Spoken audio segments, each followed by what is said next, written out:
इस एपिसोड की शुरुआत वहीं से होती है जहां पर पिछला एपिसोड खत्म हुआ था।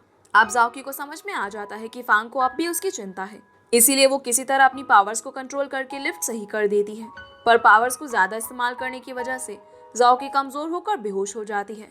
इस वजह से फांग घबराकर जाओकी को उठाता है और सीधा अपने घर ले जाने लगता है। पर बाहर उसे एलन भी देख लेता है। वहीं जब फांग जाओकी को अपने रूम में लिटाकर बाहर जाता है तो वहां ली आकर जाओकी से मिलने के लिए पूछता है, पर फांग उसे जाओकी के पास जाकर उसे डिस्टर्ब करने से मना कर देता है। जवाब में ली बोलता है कि प्लीज आप उसे छोड़ दीजिए, क्योंकि उसके साथ प्यार का नाटक करते करते मुझे समझ आया कि मैं उससे प्यार करने लग गया हूँ। इस पर फांग उसे ऐसा करने से मना करता है और दोनों में लड़ाई होने लगती है। इतने में जाओकी भी उठकर बाहर आ जाती है और उन दोनों के लड़ने का कारण पूछती है। तब फांग पूछता है कि तुम किसके साथ जाना चाहती हो, मेरे साथ या ली के साथ। ये सुनकर जाओकी को कुछ समझ नहीं आता और वो बहुत सोचने के बाद ली का नाम लेती है, जिस वजह से फांग को अच्छा नहीं लगता। पर ली खुश होकर जाओकी का हाथ पकड़कर उसे बाहर ले जाता है, जहां वो दोनों आपस में बातें कर रहे होते हैं। तब हम समझ पाते हैं कि जाओकी अभी भी फांग को ही प्यार करती है, पर क्योंकि ली उसका बहुत अच्छा दोस्त था इसीलिए उसने ली का नाम लिया। और इन सभी बातों को क्लियर करके जाओकी वहां से जाने लगती है, पर ली उसकी बातों को बुरा ना मानते हुए उसे मनाने के लिए उसके पीछे जाता है। वहीं हम जू को देखते हैं, जिसे एलन जाओकी और फांग की आज की फोटो दिखाता है, जिन्हें देखकर जू बहुत गुस्सा होती है और फांग की इस हरकत को बताने के लिए सीधा शीदे के पास पहुंचती है। अब क्योंकि शीदे पहले से ही जू को अपनी डॉटर इन लॉ मानते थे, तो वो जू को शांत रहने को बोलते हैं। साथ ही उससे वादा करते हैं कि जाओकी की वजह से फांग ने जो किया है उसे उसकी एक्सप्लेनेशन तुम्हारे परिवार को देनी होगी। इस पर जू मान जाती है और शीदे के सामने ऐसा दिखाती है जैसे उसने फांग को बहुत बार समझाया, लेकिन वो नहीं समझा। वही हम फांग को देख पाते हैं, जिसे ऑफिस में एक थैंक यू सर्टिफिकेट मिलता है, जो कि जाओकी के लिए मॉल ने डोनेशन की वजह से भेजा था।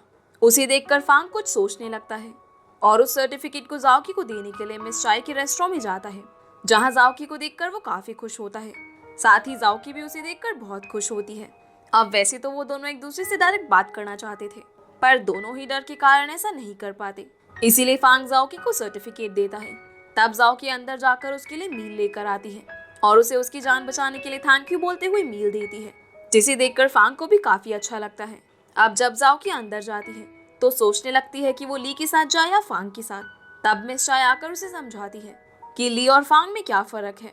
जैसे जब भी ली जाओकी को रेस्टोरेंट छोड़ने आता है तो वो उसे छोड़कर तुरंत निकल जाता था, पर जब कभी फांग जाओकी को छोड़ने आता था तो वो तब तक बाहर से नहीं जाता जब तक जाओकी के रूम की लाइट ऑन नहीं हो जाती थी। ये सुनकर जाओकी भी समझ जाती है कि फांग उसे ज्यादा चाहता है। तब मिस चाय उससे प्रॉमिस लेती है कि कल वो जाकर डायरेक्ट फांग से वादा करेगी। इस पर जाओकी मान जाती है। अब अगले दिन जब फांग अपने ऑफिस पहुंचता है तो कैबिन में उसे शीदे मिलता है, जो जाओकी और उसके फिर से रिलेशनशिप में आने की वजह से उस पर काफी गुस्सा होता है।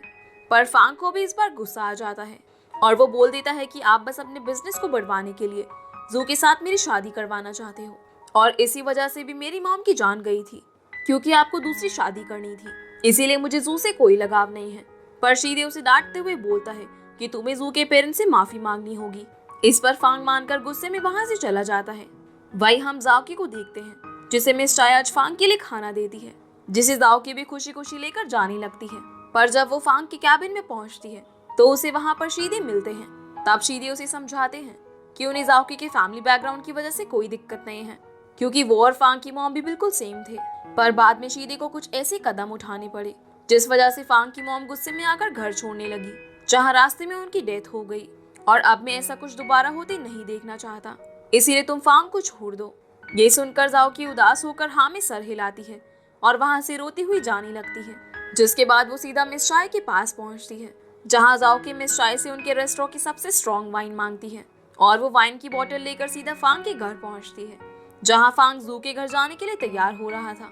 तब वो कैमरा में जाओकी से बात करते हुए पूछता है कि क्या हुआ। जवाब में जाओकी बोलती है कि बस वो ऐसे ही आ गई, इसीलिए अब वो जा रही है। पर जब वो जाने लगती है तो फांग उसके हाथ में वाइन की बोतल देखता है और उसे अंदर बुला लेता है। अब फांग वाइन को कंटेनर में डालने लगता है। तभी जाओकी नोटिस करती है कि फांग की टाई सही नहीं है, इसीलिए वो उसे बांधने लगती है, जिसे देखकर फांग को काफी अच्छा लगता है।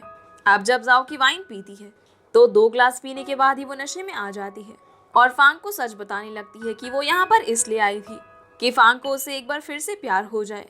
तब फांग पूछता है कि तो ली का क्या होगा। जवाब में जाओकी बोलती है कि वो बस मेरा एक बहुत अच्छा दोस्त है, जो मुझे हमेशा सपोर्ट करता है, पर मैं तुम्हें पसंद करती हूँ। तभी जाओकी धोखे से फांग को अपने ऊपर गिरा लेती है, जिस वजह से जाओकी का हाथ फिर से फांग की चेस्ट पर चला जाता है। फिर वो बोलती है कि मैंने सोचा था कि अब मैं तुमसे कभी बात नहीं करूंगी, पर तुम्हें देखते ही पता नहीं मुझे क्या हो जाता है। तब फांग भी उसे सच बताता है कि पता नहीं उसे भी जाओकी को देखकर क्या हो जाता है। अब उसने इतना बोला ही था कि तभी फांग की चेस्ट फिर से ग्लो होने लगती है। ये देखकर जाओकी को बहुत अच्छा लगने लगता है। अब फांग जाओकी को फिर से किस करने ही वाला था, तभी उसको फिर से चेस्ट पेन होने लगता है, जिसे देखकर जाओकी बहुत घबरा जाती है। तब फांग भी पेन की वजह से बेहोश हो जाता है, जिसे देखकर जाओकी तुरंत उसे हॉस्पिटल ले जाती है, जहां डॉक्टर बताता है कि उनके हार्ट में कोई प्रॉब्लम है। ये सुनकर जाओकी तुरंत ली को कॉल करके सब बताती है और ली भी बाकी सबको बता देता है। इसके बाद जब मदर, शीदे और जू हॉस्पिटल पहुंचते हैं तो डॉक्टर बताते हैं कि फांग के हार्ट के पास एक फॉरेन ऑब्जेक्ट है, जिसे निकालना बहुत मुश्किल है, जिस वजह से फांग की जान भी जा सकती है। ये सुनकर सब बहुत परेशान होने लगते हैं। तब जू जाओकी को मारने लगती है, क्योंकि उसे लग रहा था कि जाओकी ने ही इस बार कुछ किया है। साथ ही शीदे भी जाओकी को बहुत ज्यादा डांट कर वहां से भगा देता है। अब इतना सब सुनने के बाद जाओकी बाहर जाकर रोने लगती है। तभी ली वहां पहुंचता है और जाओकी को रोता देख उसे सब पूछने लगता है। जवाब में जाओकी डॉक्टर की कही गई सारी बातें बता देती है। तब ली उसे संभालते हुए वादा करता है कि वो फांग को कुछ नहीं होने देगा। इतना बोलकर वो अंदर जाता है और शीदे से बातें करने लगता है। तब ली जू से घर चलने को बोलकर उसे बाहर ले जाता है, जहां जाओकी रोते हुए ली का वेट कर रही थी और जू जाओकी को देखकर गुस्सा होने लगती है, पर ली जू को वहां से भगा देता है और जाओकी को सब बताता है, जिसे सुनकर जाओकी ली से एक बार फांग के वार्ड में ले जाने को बोलती है, जिस पर ली मान जाता है और वो अंदर जाकर किसी तरह से शीदे और मदर को वापस घर ले जाने के लिए मना लेता है। अब उनके जाने के बाद जाओकी चुपके से फांग के वार्ड में आकर ली को वहां से बाहर निकाल देती है और फांग से बातें करते हुए बोलती है कि जब डॉक्टर ने बोला कि तुम मर जाओगे, तब मुझे एहसास हुआ कि तुम मेरे लिए कितने इम्पोर्टेंट हो। इतना बोलकर जाओकी फांग के पास जाकर उसे आई लव यू बोलती है और अपनी पावर्स की मदद से उसे सही करने लगती है। तब किसी तरह वो कॉन्सेंट्रेट करके अपनी पावर्स का यूज फांग पर करती है, लेकिन अभी भी फांग नहीं उठता और ज्यादा एनर्जी यूज करने की वजह से जाओकी नीचे गिर जाती है। तभी तुरंत ली अंदर आकर उसे उठाता है और वापस उसके घर छोड़ने जाने लगता है। उसी समय हम फांग को उसका हाथ हिलाते हुए देख पाते हैं। अब जब ली रेस्टोरेंट में पहुंचकर जाओकी को उठाता है तो वो वहां से चली जाती है। अगले दिन हम ली और जांग को फांग की वार्ड में सोता देखते हैं। तभी फांग की आंख खुलती है, पर वो सबसे पहले जाओकी के बारे में पूछने लगता है। तब ली उसे बताता है कि वो एकदम सही है और इसके बाद जांग डॉक्टर को बुलाने चला जाता है। फिर ली फांग से पूछता है कि क्या आप भी जाओकी को पसंद करते हो। जवाब में फांग हाँ बोलता है। इस वजह से ली बहुत उदास होकर बाहर चला जाता है, पर वो जाओकी की खुशी के लिए उसको कॉल करके बताने ही वाला था कि फांग उसे पसंद करता है, पर उससे पहले ही जाओकी उसे बताती है कि अब वो फांग को और परेशान नहीं करना चाहती, इसीलिए वो यहाँ से जा रही है। ये सुनकर ली बहुत उदास हो जाता है। वही जब फांग का चेकअप होता है तो वो एकदम नॉर्मल होता है, जिसे देखकर डॉक्टर भी बहुत शॉक होते हैं, पर वो फांग को ऑब्जर्वेशन में रखने को बोलते हुए अभी डिस्चार्ज नहीं करते। तब फांग बताता है कि मुझे ऐसा लगता है कि मुझे रात में किसी ने आवाज दी और उसके बाद जाकर मुझे होश आ गया। तब मदर बोलती है कि ली कल रात यहीं पर था, जिस पर डॉक्टर बताते हैं कि जब कोई कोमा में होता है तो उसे मेंटल सपोर्ट चाहिए होता है। इसका मतलब आपके दिल में अपने भाई के लिए बहुत प्यार है, जिस वजह से आप उठ पाए। इतना बोलकर डॉक्टर वहां से चला जाता है। अब शीदे मदर को बाहर भेजकर फांग से अकेले में बात करते हुए बोलता है कि अब तुम्हें सही होकर सीधा जू से एंगेजमेंट करनी होगी। अब पहले तो फांग शीदे को समझाने की कोशिश करता है, पर जब वो अपनी जिद पर अड़े रहते हैं तो फांग उनसे उसे अकेला छोड़ने को बोलता है और कुछ सोचने लगता है। वही हम जाओकी और मिस चाय को देख पाते हैं, जहां मिस चाय जाओकी को जाने से रोकने की कोशिश कर रही थी, पर जाओकी रुकने से मना कर देती है। तभी वहां ली आकर जाओकी से बातें करते हुए उसे रुकने को बोलता है, पर जाओकी उसको भी रुकने से मना करती हुई बोलती है कि मैं यहाँ पर अब बिल्कुल भी रुकना नहीं चाहती, क्योंकि मैं जिसे पसंद करती थी उसके साथ रहकर मैं उसे चोट नहीं पहुंचा सकती। जिस पर ली बोलता है कि तो मेरा क्या होगा, क्या मेरे लिए तुम्हारे दिल में कोई जगह नहीं है। जवाब में जाओकी उसे बोलती है कि तुम मेरे बहुत ही अच्छे और फेवरेट दोस्त हो, जिससे मैं अपने मन की हर बात शेयर कर सकती हूँ, पर मैं बस एक फ्रेंड के लिए यहाँ पर नहीं रुक सकती। ये सुनकर ली वहां से चला जाता है। अब हम जू को हॉस्पिटल जाते हुए देख पाते हैं, पर शीदे उसे बाहर ही रोककर अभी फांग से मिलने से मना करता है, लेकिन वो अभी भी जू की शादी फांग से ही करवाना चाहते थे, इसीलिए जू भी उनकी बात मानकर वहां से चली जाती है। दूसरी तरफ फांग के पास जैंग आता है, पर फांग को जाओकी के फोन का इंतजार था। तब जैंग समझ जाता है और फांग से मजे लेने लगता है, इसीलिए फांग जाओकी को कॉल करता है तब जाओकी थोड़ा सोचकर उसका फोन उठाती है और फांग उसे हॉस्पिटल बुलाने के लिए बोलता है कि तुम्हारी वजह से मैं हॉस्पिटल में हूँ, इसीलिए तुम्हें इसका कंपनसेशन देना होगा। जिस पर जाओकी कॉल काट कर उसके अकाउंट में पैसे ट्रांसफर कर देती है। ये देखकर जैंग बहुत शॉक होता है क्योंकि पहली बार उसने फांग की बराबरी का बंदा देखा था। तब फांग जाओकी को कॉल करके साफ साफ हॉस्पिटल में आने को बोलता है, पर जाओकी मना करके कॉल काट देती है। ये देखकर फांग और उदास हो जाता है। तब जैंग उसे बताता है कि रात में जब मैं तुम्हारे वार्ड में आया था तो जाओकी बाहर जा रही थी और बहुत कमजोर लग रही थी, इसीलिए उसे ली ने पकड़ रखा था। तब फांग को कंफर्म हो जाता है कि जाओकी ने ही उसे आवाज दी थी, इसीलिए वो जैंग से किसी तरह जाओकी को हॉस्पिटल में बुलाने को बोलता है। वही हम ली को देख पाते हैं जो बहुत ज्यादा ड्रिंक करके घर आया था। तब मदर उसे उसके रूम में लिटाती है और उसे जल्दी से किसी लड़की को ढूंढने को बोलकर वहां से चली जाती है। अब अगले दिन हम जैंग को फांग के वार्ड में आता हुआ देखते हैं, जहां जैंग फांग को बताता है कि उसने जाओकी के बारे में पता किया। तब उसे पता चला कि वो शहर छोड़कर जा रही है। ये सुनकर फांग तुरंत वहां से खड़ा होकर बाहर निकलता है और जिन को लेकर जाओकी के पास जाने लगता है, पर जाओकी उसका कॉल नहीं उठा रही थी, इसीलिए वो ली को कॉल करके जाओकी के बारे में पूछता है। अब जैसे ही ली को पता चलता है कि जाओकी सच में जा रही है, तो वो भी तुरंत तैयार होकर गाड़ी निकालता है और रेस्टोरेंट की तरफ जाने लगता है और दोनों भाई ही जाओकी को रोकने के लिए तेज ड्राइव कर रहे होते हैं।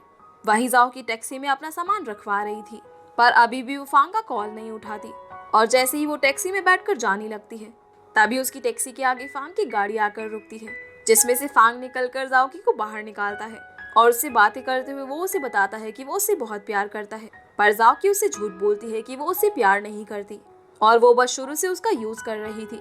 जवाब में फांग बोलता है कि मैं फिर भी तुम्हें उतना ही प्यार करता हूँ, बेशक से तुम मेरा कितना ही यूज क्यों ना करो। इस पर जाओकी उसे कोई भी जवाब नहीं दे पाती। तभी फांग जाओकी को किस कर लेता है, जिसे ली भी गाड़ी में बैठकर दूर से देख लेता है। तब जाओकी फांग को दूर करती है और उसे बोलती है कि वो यहाँ पर नहीं रुक सकती। तभी फांग की चेस्ट में फिर से दर्द होने लगता है, जिसे देखकर जाओकी घबरा जाती है। उसी समय वहां पर जैंग भी पहुंच जाता है, जिसे देखकर फांग उसे इशारा करता है कि वो बस नाटक कर रहा है। ये देख जैंग भी फांग की मदद करते हुए बोलता है कि जाओकी, क्या तुम्हें नहीं लगता कि तुम्हारी वजह से ये हॉस्पिटल पहुंचे थे, तो अब तुम्हें इन्हें घर तक पहुंचाने में मदद करनी चाहिए। इस पर जाओकी घबराती हुई मान जाती है और यहाँ से जाने के बारे में भूल जाती है। वहीं जू को भी पता चल जाता है कि फांग अब डिस्चार्ज हो गया है। वही घर में हम देख पाते हैं जहाँ फांग थोड़े और नाटक करके जाओकी को उसके ही घर में रुकने को मना लेता है और उससे पानी मंगाता है। अब जैसे ही जाओकी पानी लेने जा रही थी, तभी बाहर जू आ जाती है, पर जू जाओकी को वहां पर देखकर बहुत गुस्से में उससे फांग के बारे में पूछने लगती है। इतने में फांग भी कपड़े चेंज कर वहां आ जाता है, इसीलिए जाओकी वहां से जाने लगती है, पर फांग उसे वहीं रुकने को बोलकर जू को साइड में ले जाता है, जहाँ फांग जू को सेम चीज बोलता है कि वो उसका शुरू से ही यूज कर रहा है, पर वो उससे प्यार नहीं करता। जिस पर जू बोलती है कि मुझे इससे फर्क नहीं पड़ता, मैं तुमसे उतना ही प्यार करती हूँ। तब फांग उसे बताता है कि सेम चीज आज उसने जाओकी से बोली है, इसका मतलब मैं जाओकी से प्यार करता हूँ, इसीलिए प्लीज तुम अब हमारे बीच में मत आना। ये सुनकर जू गुस्से में वहां से चली जाती है।